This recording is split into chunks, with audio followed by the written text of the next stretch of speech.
Hey guys, it's Vince. Today in this video, we're continuing with volume number 2 of HY VFDs installed incorrectly. And as I've said in my CNC fail video series prior to this one, many of you already realize there is a series of patterns these content creators follow, and that is primarily that all their concern is basically reflecting that they've got their VFD to work with whatever controller they are using. And they really don't even pay attention to or understand there is much more detail involved when connecting this unit. Now, the user's manual covers a lot of information. As I do this series, I will be bringing up the user's manual directly so that you guys can see what you're getting involved with for those of you that are new to the genre, and you'll know exactly what you should be looking for upon the purchase of this unit. Let's jump right in. I had a few questions about the spindle and the VFD and how it gets wired. So I figured let me make this quick video, real short, real simple, real sweet. It'll show you exactly how the spindle is wired to the VFD. So the content creator, like so many others, is doing the video covering basically, he's going to tell you how to connect everything. And once again, no disclosure stating that I don't know if what I did is correct. I did this for myself. There is nothing there but a definitive explanation of him connecting his VFD to his controller. And of course, many of his audience that are watching this, they think that the information this guy is providing is all that's required because he made it simple and sweet. Unfortunately, that's not the case, sir.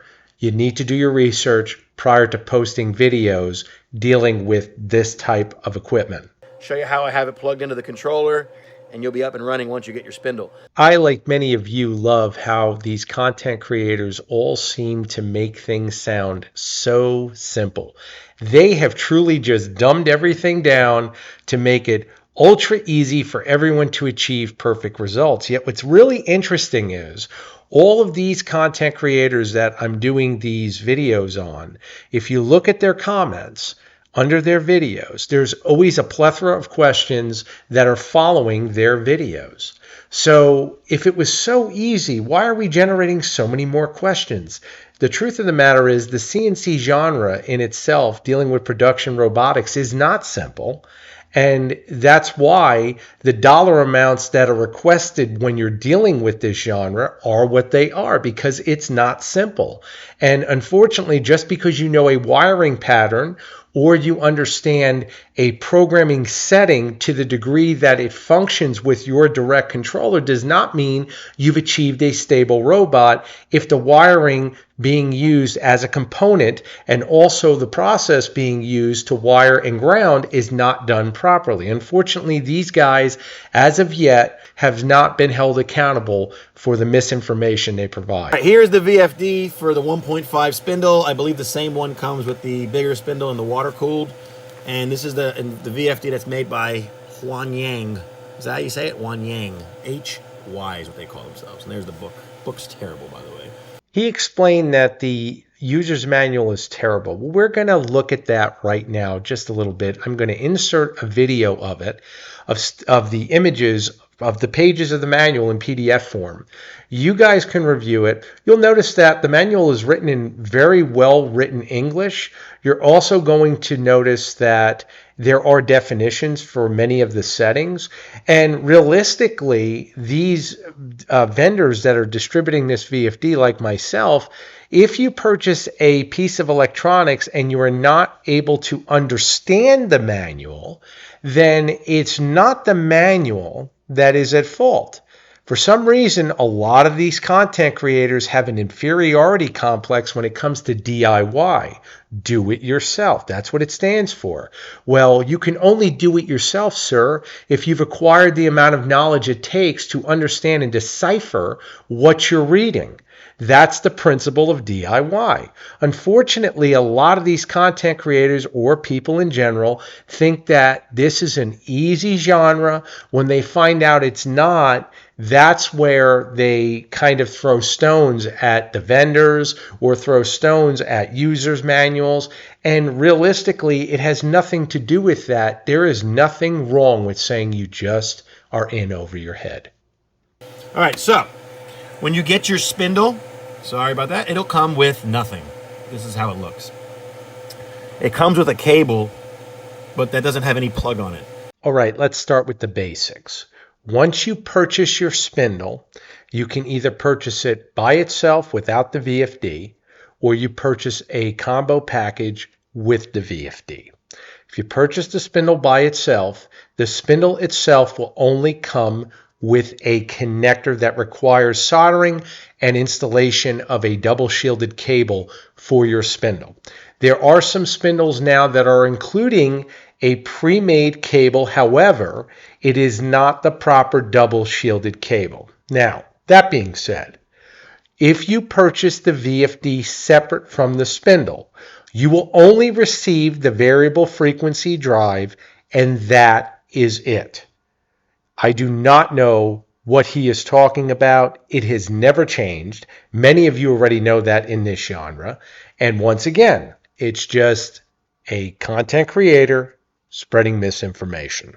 What you got to do is you'll need to go to Home Depot or Lowe's and pick up a power cord.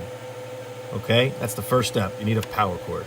And it'll have 3 wires in there. You'll have a neutral, black, and a white. Okay? All right, so you certainly don't want to go to Home Depot to just buy a power cord. Once again, all of the cables associated with the VFD should be double shielded to mitigate both forms of EMI, because once again, the VFD produces the largest amount of EMI. Why we use double shielded cable is the mitigation that double shielded cable provides is with tin braided copper shielding as well as mylar foil. So once again, we mitigate both high and low frequencies of EMI, not just present from the VFD itself, but also present from other electrical components in your shop environment, whatever that may be. So once again, here is the type of cable you will require, once again, available in my store in the video's description below. And we've corrected him once again from providing misinformation. So what you'll do is you'll wire one to the ground, which is on the far right side, and you'll wire the black wire to R and the white wire to T. Easy. I, like many of you, love when content creators once again try to say something is easy and then yet show something completely done wrong. Whenever you guys are inserting your leads inside of a VFD terminal block, you should be using the proper solder ring connectors. And the reason you should be using them is they provide optimal safety. Let me explain. End, it could also lead to a failure, and that could be catastrophic. Another question I was just asked is, why do I use ring connectors instead of fork connectors? Well, many of you already know that answer. Ring connectors do not pull out. These, once they're attached, the screw goes through the center, and if I went to pull this out, I'm literally going to have to destroy each lead, because these are done with solder and flux. Again, solder, Kester number 44. The flux is Kester 186 RMA. It's best in the industry, and that is the proper way to do these cables so that, once again, we have proper safety implemented. Okay, so now I'm going to get ready to boot the cable, but again, showing you this in a dissected format, doing a kind of cable autopsy, you can see exactly what we have here. Your VFD will be stationary mounted typically on a wall or somewhere near your chassis. Okay, now we know the wall outlet cable coming to power the VFD, that's a non-moving cable. It will be more or less a stationary cable. However, the power cable that's going to your spindle is what's known as an active cable, because the robot is actively in motion. Now that means the cable is also actively in motion. That also means that when your X, Y, and Z axis are in motion, there's always the potential for something to go wrong, in the sense that that cable gets tension put upon it. Now, if too much tension is put upon it, there is always the potential for any of the UVW or ground leads from this cable that are connected to the VFD's terminal block to be pulled out if, once again, these ring connectors are not being used. A ring connector, and I'm going to put them on the screen here so you can review them, will allow that screw terminal to go right through it, and the ring connector is a solid connector in that it cannot be removed. And when you solder it on, it provides the most tensile strength in the event there's any tension put on the cable.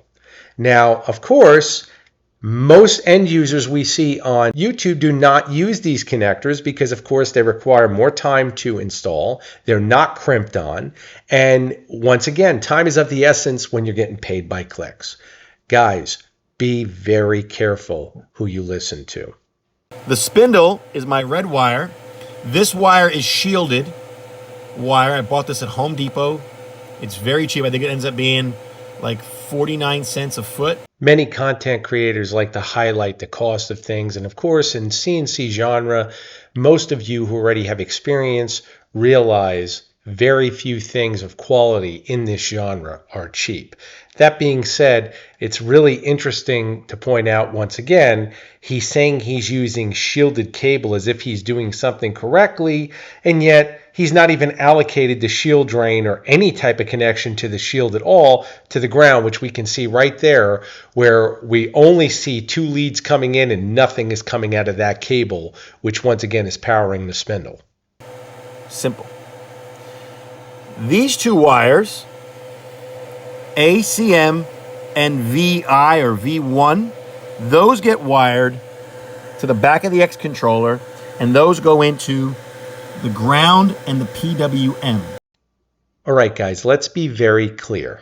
Any cable coming out of your VFD, be it a power cable, which is power going to the VFD, or power going to your spindle motor from the VFD, is required to be double shielded.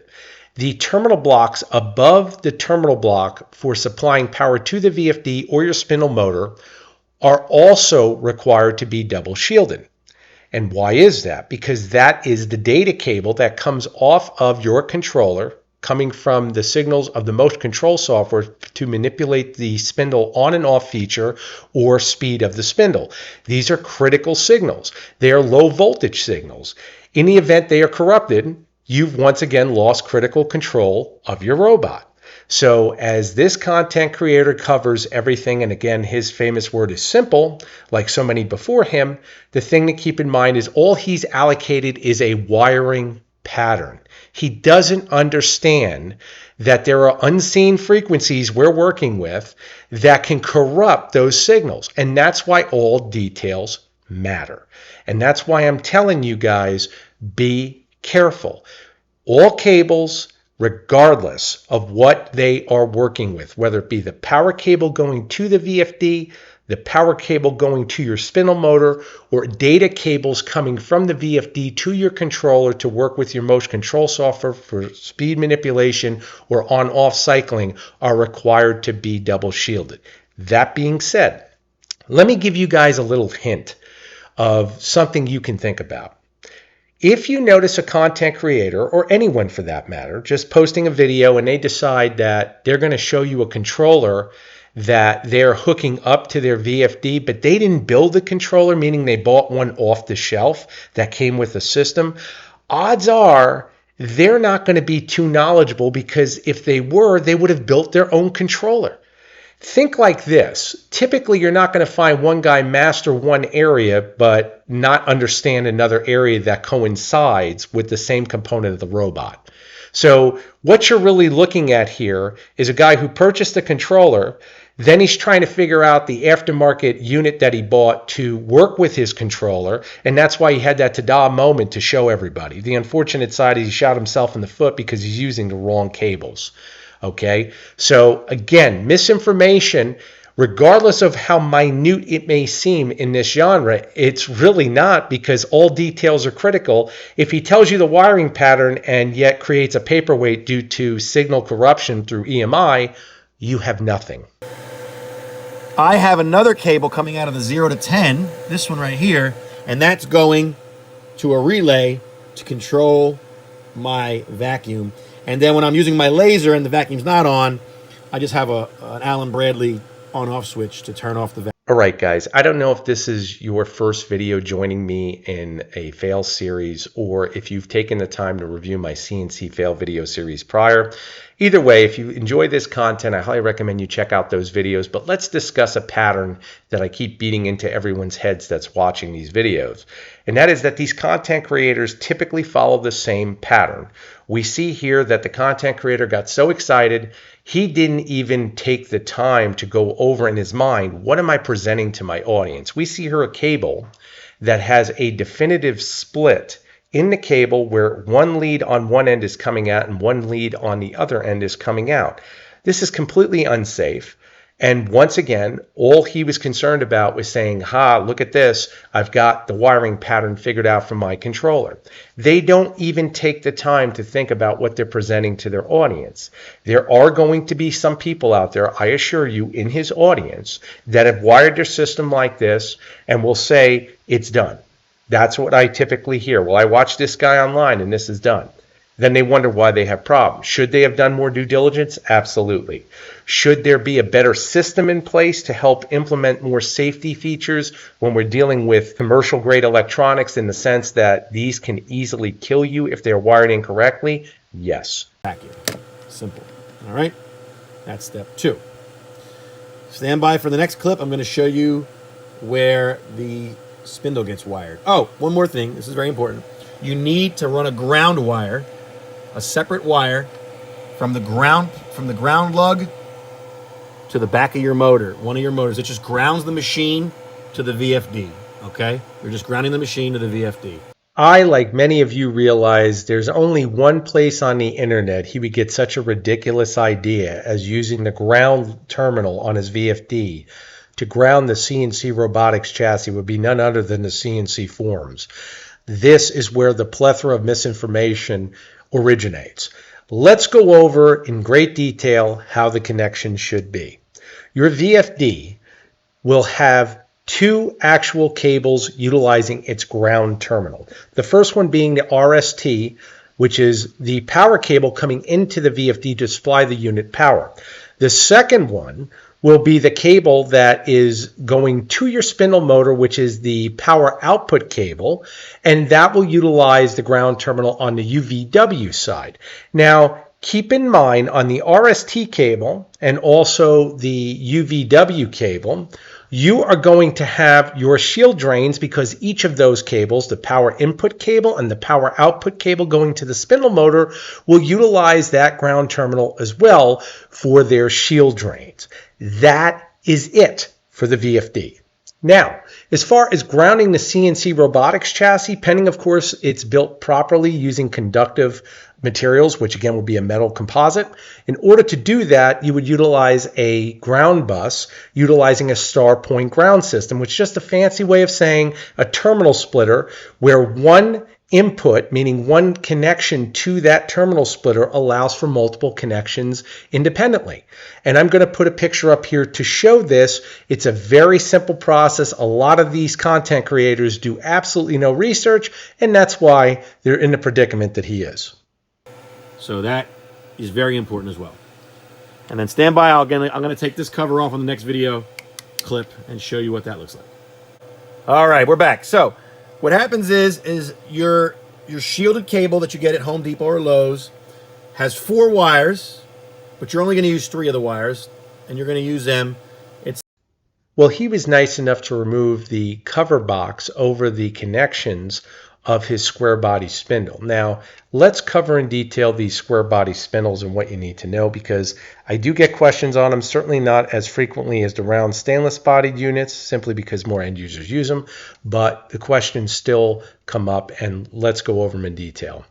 The thing to keep in mind, guys, is that any spindle that is using terminals, whether it be on the VFD end, where a screw will pass through the connector like a ring connector, If you're using a terminal where you're using a lug connection right here, where that lug has a nut that screws upon it, you would obviously use the same type of ring connectors on this end of the cable as you would on the opposite end going to the VFD, as they provide optimal safety for the above reasons already we talked about. So thinking about that, we already know those connections he's using here are completely wrong. The other thing that comes up, I get asked this quite frequently. If I have a cable with more leads, can I use it for the application? Yes, you can. However, that being said, if you decide to use a cable with more leads than is required, you should always be trimming any excess lead off, flush, to be mounted under the casing. In order to do that, you have to understand how to work with cable. This is not at all safe. He should not have a lead coming out of the cable's casing that he is not using.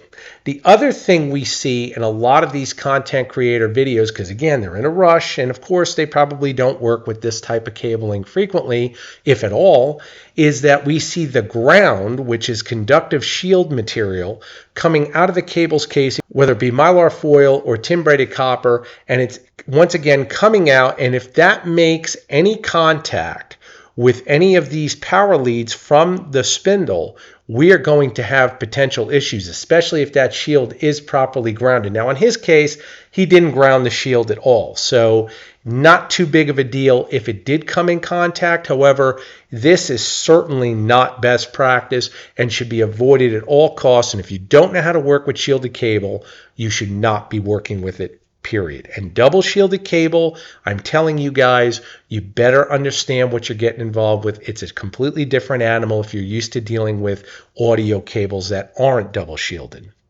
Now, the next thing to keep in mind, we notice that this spindle has a coating on it.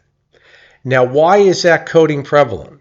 Well, if it's anodized, it will not be conductive. Therefore, to ground this spindle properly, coming from China, the engineers in China, and I've discussed this before, they're expecting end users to ground their CNC chassis, once again, as previously discussed, using a ground bus and a star point grounding system to ground the CNC spindle. Now, in order to do that, everything must be conductive. That means your Z-axis to the rest of the CNC robotic chassis, as well as dealing with the spindle itself. Well, if this is an anodized coatings are an insulator. So you would have to remove the anodized coating on the rear of the unit if it is not conductive. Now, we see here 3 power terminals on the actual spindle itself. That means there is not a ground terminal on this spindle. So again, to reiterate, that would mean that the Chinese manufacturer is expecting this unit to be properly grounded when the CNC chassis is grounded, and that henceforth, that means a Z-axis. Is that done? I guarantee it is not done. He certainly isn't highlighting it. So keep that in mind. He decided to connect a ground lead from the VFD thinking he grounded his chassis, but in turn, if this is indeed an anodized coating, which China likes to do because it makes things look nice, then it's insulated. So you would have to remove the anodized coating so you could check once again for any resistance being created with a multimeter to make sure that the ohms are low enough for proper grounding. Now, if you encounter that, I highly recommend before mounting everything up that you would naturally reach out to the vendor you've purchased from. That's why understanding every detail in what you're working with is critical. Okay, and that's why looking at this, if he had to add another ground to the spindle to properly ground it, it would have to be once again in a location that would not have this coating, and conduction can be validated using a multimeter checking for proper continuity and resistance. This is fact. So again, these are the critical points of working with this equipment. Each component is different. Now, stainless body spindles don't have these caveats because the body is stainless, therefore it's conductive. When you deal with the square-bodied units, if it's painted, if it has any coating on its exterior surface, you will have to see if it's conductive if you're going to ground the chassis and utilize that grounding process of the chassis to ground the spindle. Now, if you're going to ground the spindle using the cable, then I would highly recommend you make sure again that you have full continuity on that grounding terminal that the spindle has. A lot of times guys will say on the round body spindles that the ground connection, meaning the fourth pin on the spindle motor, is not connected to anything. Well, that's why China did it, because they're expecting you to ground the CNC chassis. However, you should still use the proper 4-lead cable, because if you attach the ground to that spindle's connector, even though it's not connected, you are allocating that. If you decide to use it in the future, you could just attach that ground point on the spindle coming off the male connector from the spindle to a location on the spindle body, and therefore provide grounding. And I'll show you that picture. I actually have a picture of that too, so you guys can check that out. This is very detailed. It's once again covering all the bases, and once again why we see so many end users have problems with this area. Left, center, right. And that goes in the same way down here.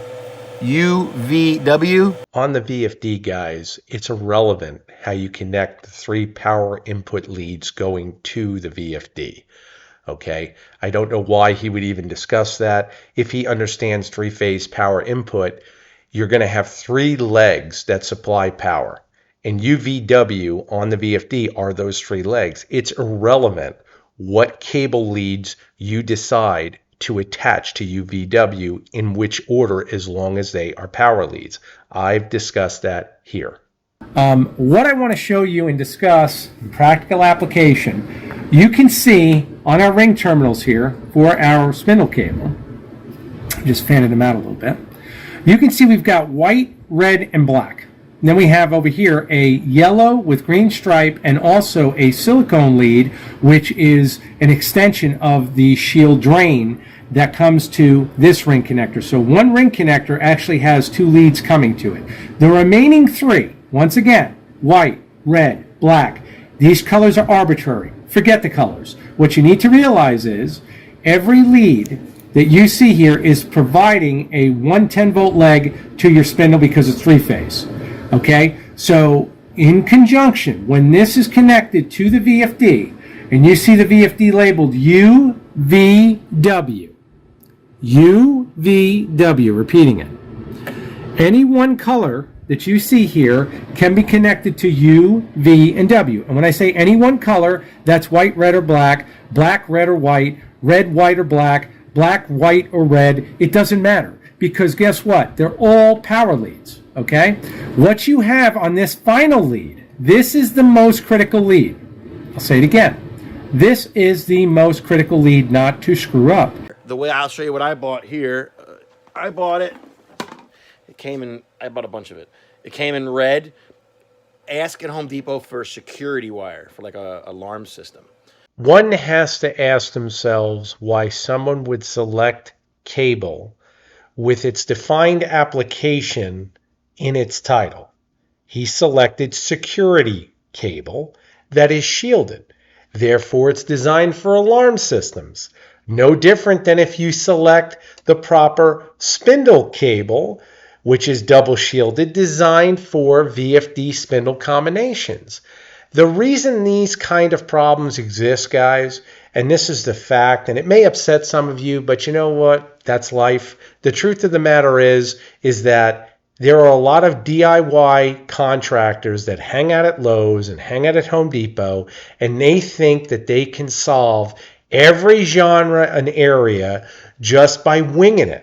They decide they're going to buy cable, not the right cable, what they assume they can get away with. Whether it be to save money or save time, it's irrelevant. Time is money, and eventually in life you learn that. The other fact is that you might be able to go to these big box stores or somewhere else and wing certain things. You want to wing doing your drywall in your house to patch a hole, that's fine. You want to wing your roof, you can do that. You want to wing carpentry, I'm sure you can do that as well. You'll watch a DIY video, and whatever you accept for that quality of work is on you. The interesting thing is this. If all of the work you've done had to be up to code, and pass a physical inspection by someone doing code, there would be a hell of a lot less videos we'd see on YouTube, because many of you know what I'm saying is accurate.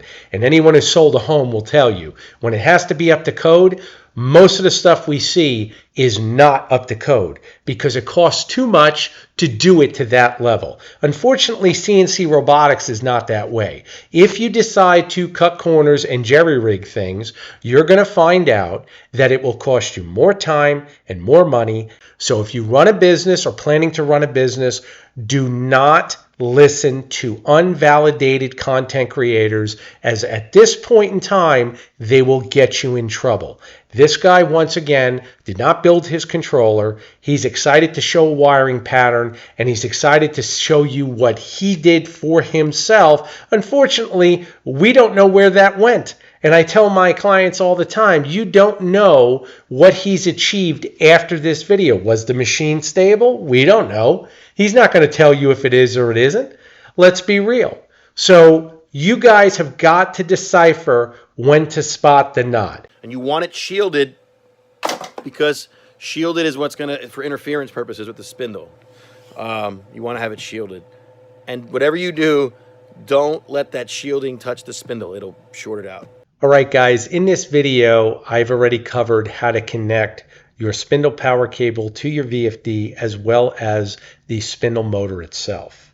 Knowing that the fourth terminal on your spindle's power connector is allocated to the ground, and you are sharing the same ring connector with the cable shield drain, also going to the ground lead, this is the proper way to ground the spindle. Now you can either ground the spindle as discussed previously in this video through the CNC chassis as a whole unit, or you can independently ground the spindle. It's irrelevant. And the bottom line is what he's saying is completely contradictory of that, and it makes absolutely no sense. And once again confirming, please execute extreme caution listening to people producing content. All right, guys, that wraps up volume number 2 of HY VFDs installed incorrectly. And I want to leave yourselves with one thought at the end of this video. Every time I do a CNC fail video, regardless of whether it's for the general chassis controller, whatever it may be, there's always certain people that leave dislikes. What is there to dislike about someone setting the masses on the right path, unless you're upset that what you did fell into one of these videos? Think about what I just said. You guys now have the tools to execute learning and hopefully use what you're seeing here to benefit yourselves with your own robots. And I hope you do. Thank you for your support.